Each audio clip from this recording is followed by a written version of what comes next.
గోధుమ పిండిలో 1 tea spoon మైదా, 1 tea spoon Bombay రవ్వ, కొద్దిగా సాల్ట్, కొద్దిగా నూనె వేసి తడిపి పక్కన పెట్టి ఉంచుకున్నాను.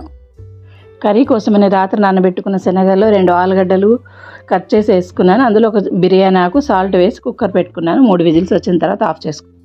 తర్వాత ప్యాన్లో కొద్దిగా నూనె వేసుకొని అందులో పోపు దినుసులు వేసేసి కరివేపాకు వేసుకొని ఆనియన్స్ వేసుకొని ఆనియన్స్ అన్ని బాగా ట్రాన్స్పరెంట్గా వేగిపోయినాయి. అందులో పసుపు, అల్లం వెల్లుల్లి పేస్ట్ వేసుకున్నాను. అవి వేగిన తర్వాత టమోటా పేస్ట్ వేసుకున్నాను.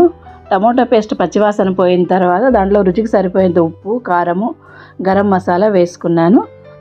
అవన్నీ వేగిన తర్వాత ముందుగా తీసి పెట్టుకున్న కొద్దిగా శనగలు పేస్ట్ చేసి కూడా అందులో కలుపుకున్నాను.